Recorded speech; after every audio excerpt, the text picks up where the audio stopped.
Okay, hello everyone.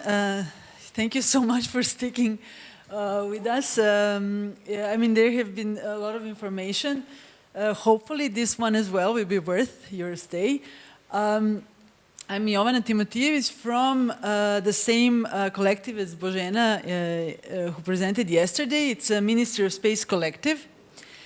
It's a Belgrade-based collective, Belgrade, Serbia, and just to put what we're talking about, to put in a context of what we are doing, why we do care about so much about participatory urban planning, just because we think that urban planning is actually, or the space is actually reflecting so many often conflicted, but so many different interests and needs, and it's not a yes and no or black and white thing.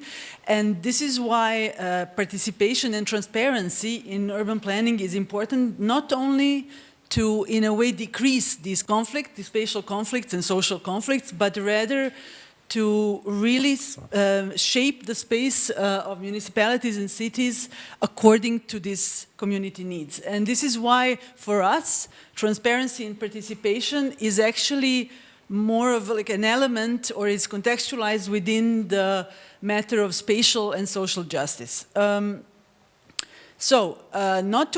Not to repeat what Božena said yesterday, but to also try and summarize the context first before I go to what we are trying to develop as a method. So there are maybe three aspects of urban planning in Serbia that are very problematic from the institutional point of view. There is the participation is, as Božena explained, on a very bare minimum when it comes to legislation, but also in practice it's implemented more of, we can say de facto, in a tokenism manner. So it's only used to, in a way, legitimize very poorly what has already been decided prior to including the citizens. Such an behavior from the institutions causes a second problem, which is from the side of the citizens. They are very distrustful, very justifiably distrustful towards institutions, but also towards the participatory processes. Unfortunately, they truly internalize this perception, this dominant perception that citizens don't have the technical knowledge and don't have the capabilities to be involved in urban planning. And lastly, but not unimportant, is the side and the problem from the side of the urban planners or the expert community. They do support this dominant perception that citizens are not capable, and that the urban planning is this kind of technical, rational thing, neutral, area, which is, of course, it's not. It's very political. But they often have this stance that the citizens are they don't know enough, or that they don't understand the planning. And we have literally, as a collective, got the comment from one of the planners from the institution, the main institution, planning institution in Belgrade, that the citizens are these selfish individuals who just want to, have one or two extra square meters and, in the plan, and that is the only reason or motivation that they participate. So in such a context, what we have is, I will show this again just to introduce the next thing. So what we have is really a very low level of participation, and with this urban planning headquarters that we are kind of a service that we are developing in the Ministry of Space Collective, we are actually trying to intervene in this in this existing participation procedure. And with these deliberative forums, we are actually, I'm going to present today, we are actually trying to push forward the very quality of participation. And this is towards collaboration, because we do believe that actually as is the case in any kind of participatory process, that those who are affected by a certain political decision, whether it be a plan or any other decision, need to be directly involved in the process. Okay, so with this, we turn to deliberative democracy as a framework that we think is potent for this kind of thing, to push from the rational approach to planning to really substantially collaborative approach. Why? Because we think that deliberation gives us some of the features that don't exist in a current planning. First of all, it's much more inclusive. It insists in inclusivity, so that means not only the privileged ones or the self-selected citizens that participate in urban planning, but that we really need to push for inclusion of diverse perspectives. It's really transformative, and from our experimentation, we have really understood how and in what ways it is transformative for all the people who participate. I will talk about it in a bit. And finally, we really think that it gives or it produces a higher level of quality and legitimacy of the plans in this, but in any decision, precisely because how it is done. Citizen assemblies is the main method that we look up to, and I'm sure, I mean, in Budapest, I know that it was the climate assembly was implemented. Yesterday, DemNet was mentioned several times, and I know that they are very devoted to making citizen assembly as frequent practice as possible.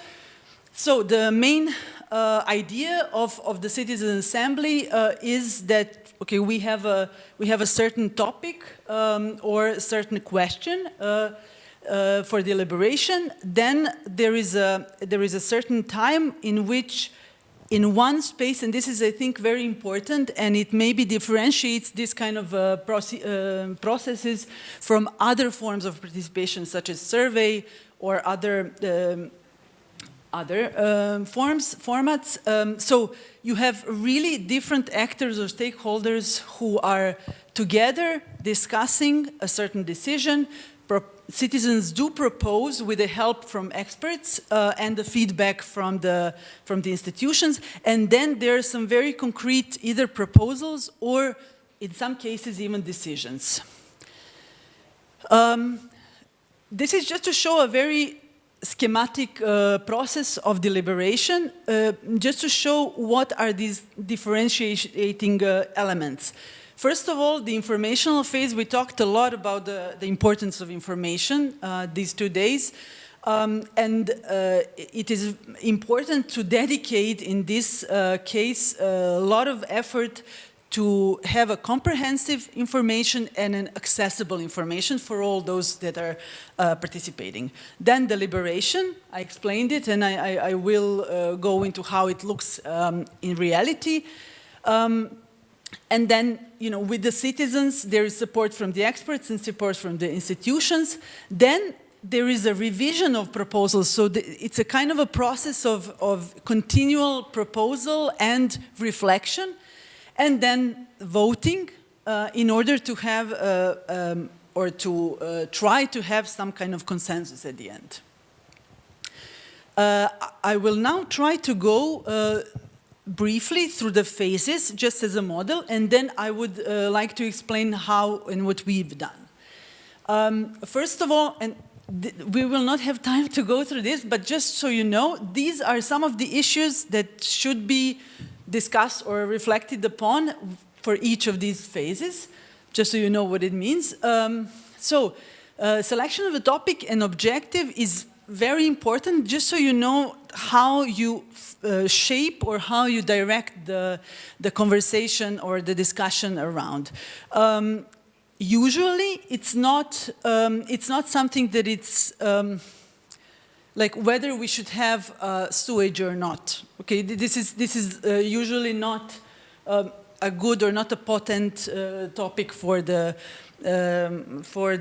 deliberation, but rather some of the topics that have either some controversy or some conflicting perspectives or issues, some strategic development topics, and so on. And then for the results, it is very important to again differentiate from other participatory tools, such as, for example, surveys or focus groups. This is not just to collect citizen opinion on a certain topic. This is to give them a part of the responsibility to create the proposals. I think this is very important, and sometimes, I mean, this is something that we have learned on our own. We have also came to understand, like, why are we doing that, why do we want to do it, and how to try and do it in the right way. The sampling, or the sample of the citizens, ideally it's a random representative sample.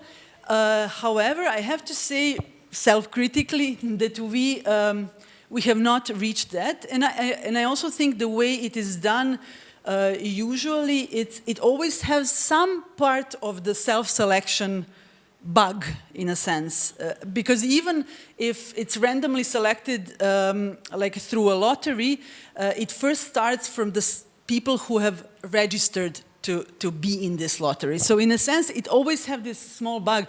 Probably, if we would ideally look at it, if it would be obligatory as a jury, then maybe we could really talk about the random sample. But anyhow, maybe we can discuss it later. Anyhow, if it's not possible to do it with a random representative style, which often is conditioned by having a municipality or some kind of public authority as a partner, because then you have access to a database of citizens. What we have done is do a representative sample, so a stratified sample through a public poll agency, a compromise, but good enough for our context. And then even further compromise is to try to have as diversified sample through the active citizens in the local community. This is depending on the resources, on who is initiating the entire process. We can talk about all the risks that each of these compromises make. Participants, these are the possible participants when it comes to urban planning. The point is just to have really all the stakeholders or representatives of stakeholders who are interested or have some kind of effect or benefits from a certain urban plan. This is, again, for debate. Sometimes it's depending on how long it takes. Sometimes it takes 2 days. Sometimes it takes 20 days. But the point is there are different debates in a sense whether citizens should be reimbursed for the effort and for the time they are giving to this process. We have done both, no reimbursement and some kind of reimbursement.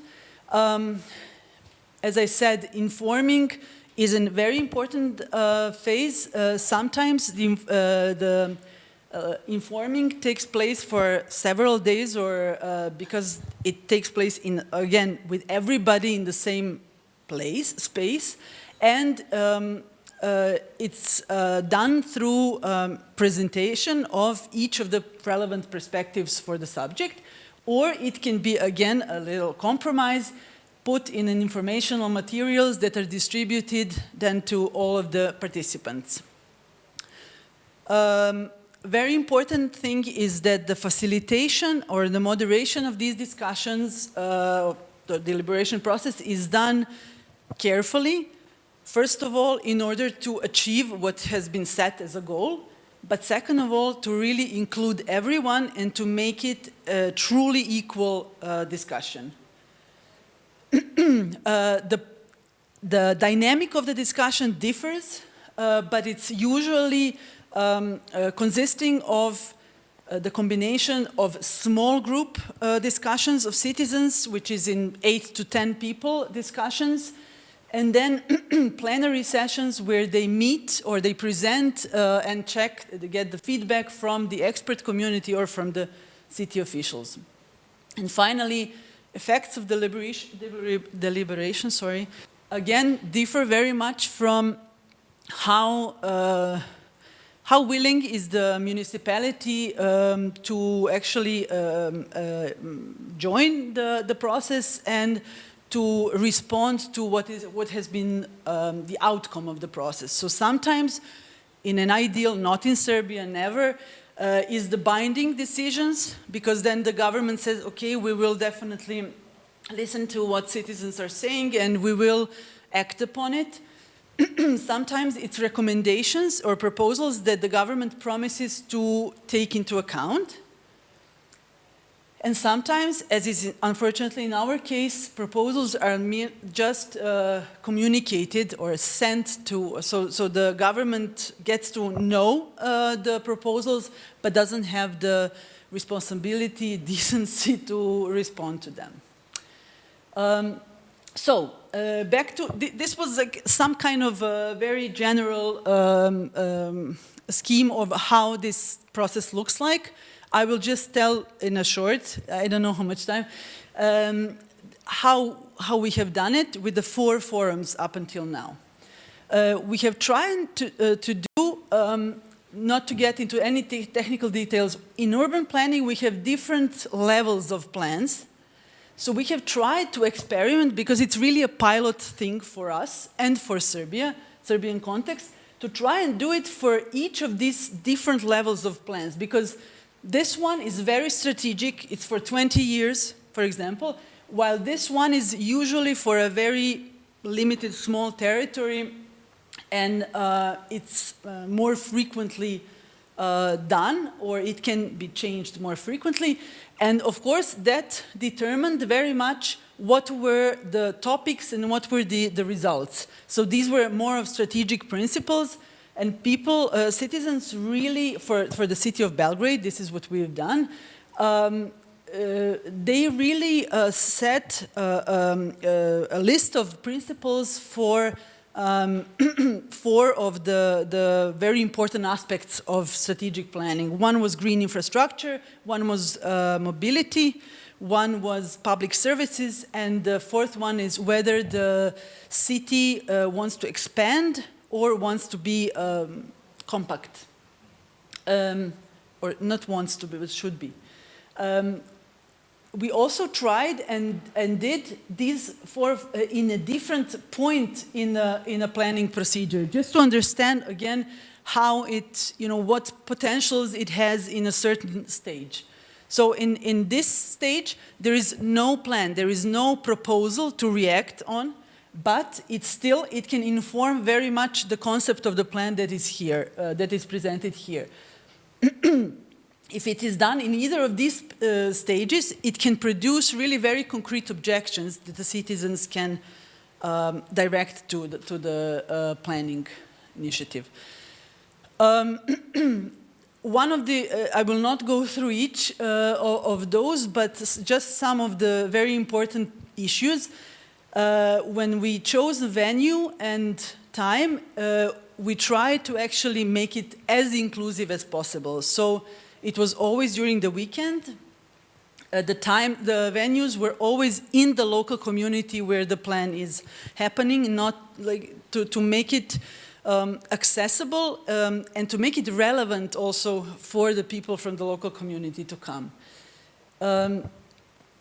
For this strategic plan, we did a representative sample through an outsourced agency of 40 people. Sorry, I didn't mention any numbers. For 40 citizens. It was definitely a more diverse group, but it was, in a way, semi-random selected group. So the motivation did vary. But they were really open for transforming their preset attitudes, which they came with during the discussion. Whereas the things were different when we tried to sample or recruit participants through local active groups, already local active groups, when we really tried to ask them to call their neighbors, or to, we even went there to ask for people who work there to come, to invite them. Of course, that's a long, not long, but it's a big space for improvement for us as well. These were the participants. We have to say that unfortunately we were, because of the political situation in Serbia and this tension between the government and the civil sector, we didn't have support from the decision makers and planning actors, but we did have maybe a skeptical but still willingness from the expert community, and we can really witness that their perception of the process and of the capabilities of citizens really did change, really did transform.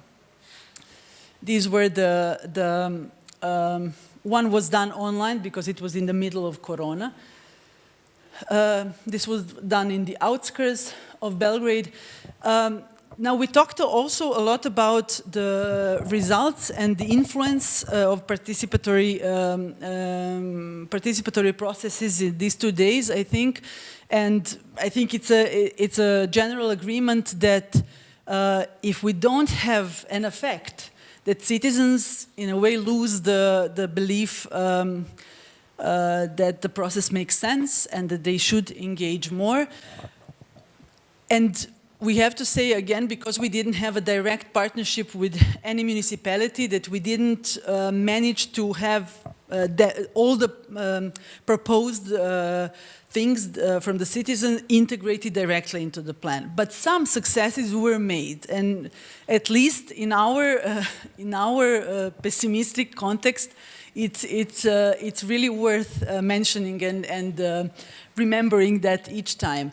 But even more, what we think we are doing with this very stubborn attempt to make more of these deliberation forums is to really try and change the political culture, or try to contribute to changing the political culture, that these kind of processes are the real participation, and to maybe even support this critical understanding of what is now given as a formal participatory procedure. And just to finish with some of the, I think also it's important to reflect upon it, and to, if anybody here is interested or has tried to done something similar format, maybe, I don't know if from Miskolc, there is nobody, because this morning this forum resonated with this. But anyhow, it's important who organizes the deliberation process, but it's again not a black and white thing. We as a civil society organization we have the true motivation, but because of the political context, we don't entirely have the trust by the citizens, at least initially, because they are very skeptical that anybody is trying to work for the community interest. And the Soros, we are, again, the evil traitors or whatever. So this is a context we were working with. But again, some kind of maybe partnership with the municipality perhaps would be good to balance, in a way, potential risk of manipulating by the municipality, but also would give legitimacy and would give maybe more opportunity for the effects of the deliberation to be actually integrated or implemented. Selection of participants is just a very challenging thing, as I told you about the sample, but also, like, who do we choose as an expert? Because it should be really, if we would be honest, we should really be presenting all of the possible positions within the expert community, expanding the process of informing, because it is such an important part. It really should not be just reduced to materials, but it should be really like a little process on its own. ensuring the effects, I talked about it, I don't want to bother you with that. Today I think we mentioned a bit of resources, and it's very important to talk about it. These processes are more expensive than the surveys or focus groups, or at least in our experience. It should be mentioned. It takes, especially if we are to do each of these elements properly, it takes a lot of human and financial resources, and sometimes NGOs don't have that. Municipalities would much more easily have that, but again, this is not the case in our country.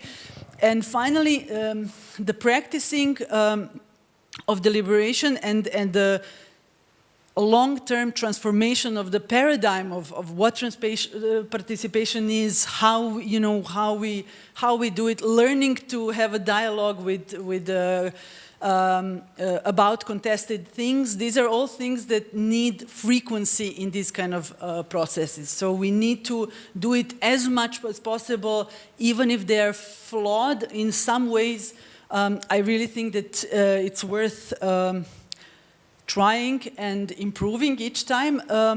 And of course, our initial passion about, or this excitement about this process or deliberation was, okay, we would like to work upon it to improve this model, to make for the urban planning, and to finally, once somebody else is takes power, we can maybe institutionalize it. There is a question mark in it, because it's really also a question, what happens when something is institutionalized. In a sense, of course, then it has more universal effects, but it risks, at least again in our case, that it's compromised in a way that we don't want to see it. So I think that's it. Sorry, maybe I took too long, but yeah, thank you.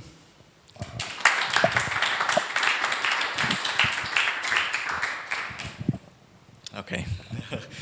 This time I'm not the first one to start. Thanks. Hi, my name's Lukács Hayes. I'm from an organization called Cooperative City. And I wanted to ask you about the cost benefit of having a random selected sample, so like a sortition-based sample, or a kind of an organic sample, I guess. And I know that sortition as such is very expensive. Even if you have the national register, yes, you have to send out a lot of letters, etc. Yes. And maybe you even would pay participants to join. Yes. So I guess and that's the cost, but I guess there are a lot of benefits. And what is your experience with working with non-representative samples? Can you do meaningful participation, meaningful deliberation with kind of voluntary participants? Super question. Thank you. So the benefits, you're completely right. The random sample takes a lot of resources.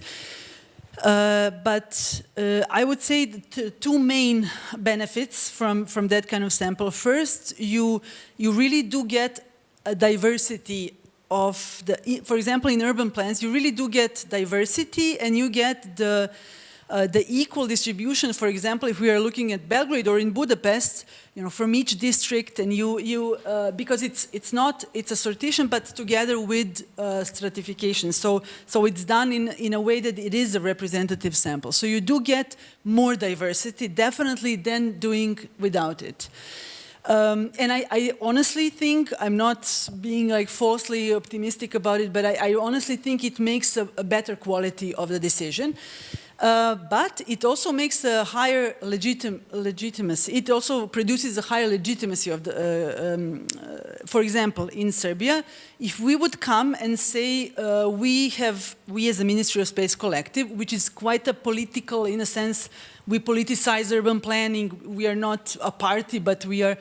If we would come to the government and say these are the proposals from the forum that we've done, for example, and they would ask who has participated. Well, we selected, we tried to really give a very diverse sample. They would say, yeah, right, I mean, you have a political agenda, get away.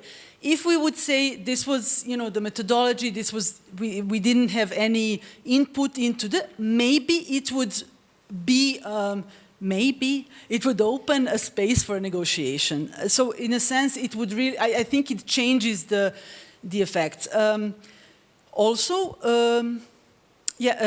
I think I mentioned is also a good thing. The stratified, random sample means that the citizens are not there because their stomach aches because of the certain issue. So they will not, it's not bothering them so much, and they are prone to being open to different perspectives and maybe trying to discuss potential consensual.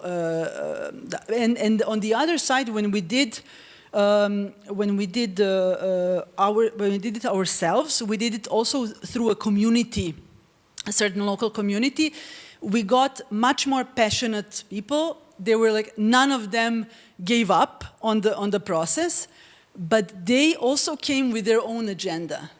So they were less prone to understanding if, I don't know, an expert says that's not technically possible, or this is, and so on. And but they are passionate about it, and they want to be there 100% in the process. So I don't know if that answers it, but that's like maybe from our experience, of course.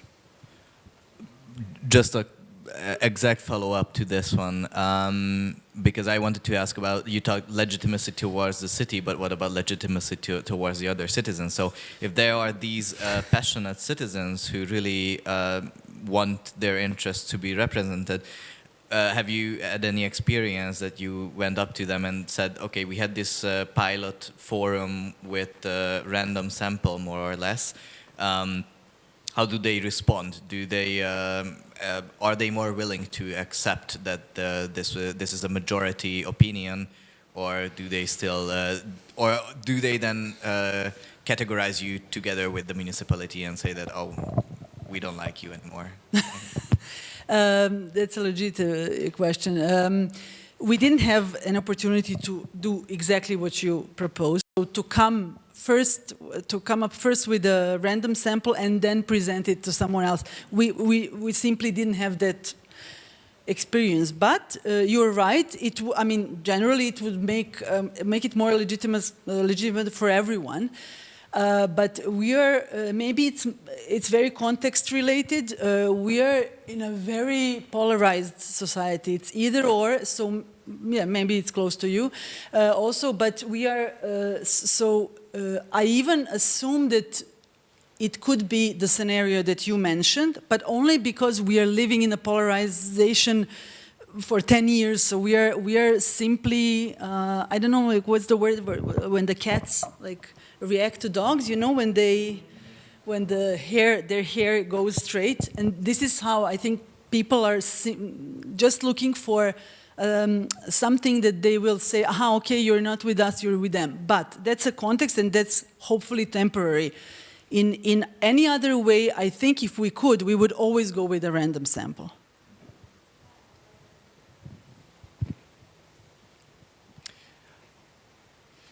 Okay. Yeah, I need to challenge Pishti in asking the questions. My question would be regarding the thing that you mentioned, the moderation part, that you need people who actually know how to get such a thing done, and this is something I think many face here, that okay, I want to do something, but where do I get those people who can really facilitate such a process? Because I guess if you don't have the right facilitators, it can go totally wrong. Yes. Because it's going to be a mess, and people are just disappointed, they wasted their time, they maybe just ended up in a conflict which didn't lead anywhere. So do you train people to be able to do so? What type of people or what background of people come to be facilitators? Can you share a bit about that? Yes, of course. Again, super question. For the moderators, maybe the biggest precondition is to have a kind of topic-neutral moderation, which means that in these particular examples, when it comes to urban planning and urban spatial issues, none of us, even if we had the skills, which we don't, but even if we had the skills, we shouldn't do it, because we do have a very strong opinion about each plan and about what should be done. So it would not be fair. So it should always be somebody who doesn't have a very strong opinion or passion about the subject itself. Because deliberation and citizen assembly is a very new thing, we don't have, again, professional moderators who are trained for this particular format. What we have done, because there are also two other actors that have done one or two citizen assemblies in Serbia, so it's really a very small number. We have all worked with the same group of moderators who are usually psychologists, and they have a long experience in working with focus groups, which is not the same, but they have, I think, they have trained now through 6 or 7 of these. We have learned together what each time should be better.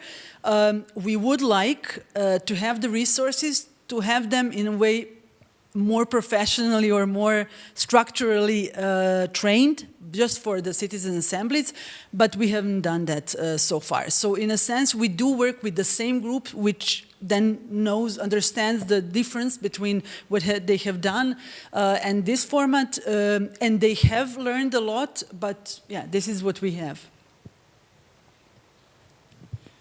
And how long does such a forum take to set up? Because I was wondering whether you can embed such a forum within an already ongoing legal process. So it's very similar in Hungary, that there's a decision from the council that we are going to change the urban plan of a certain area. And then the experts and the planners start to work somewhere in an office, and then months later, or probably a year later, the plans go public, and you have 15, 20, or 30 days to comment it, and it's very obscure. Probably there is a public hearing, but nobody really knows about it. So I think it's very similar to what you have. And would it be possible to embed such a forum, even like initiated by an NGO, when you hear that, okay, they are renewing this plan, immediately we start organize? Is that doable, do you think? Yeah, within 15 and 30 days, which is our two windows for participation, no, really not. I mean, if it should be done properly, it's not possible. What we have done, and sometimes it was what we have done was we assume, because of where is the plan in this process, we assume that we can prepare for the next step. But the problem, Božena, you can jump in if you want. The problem is that you never know how long the whole process lasts. Sometimes if some investor is very interesting, they will push the process within like 6 months. Sometimes it can last we have an example of 20 years. So what has actually happened, for example, in the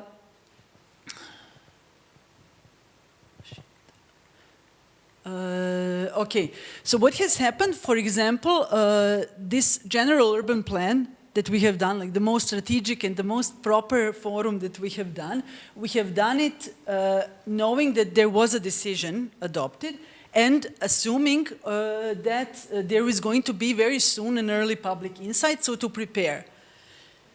But what happened was, first of all, the early public insight was much further away from when we've done the forum. And now the public insight is like for, I don't know, more than a year or 2 years, they are far apart. So this is like, it has lost the momentum in a sense. This forum results, in its effect, it has lost the momentum. But some other forums have not. simply because it coincided, it was not a long time between these, but we cannot plan it, unfortunately. And when you look at like only in 30 days, which is the maximum of, it's really not possible.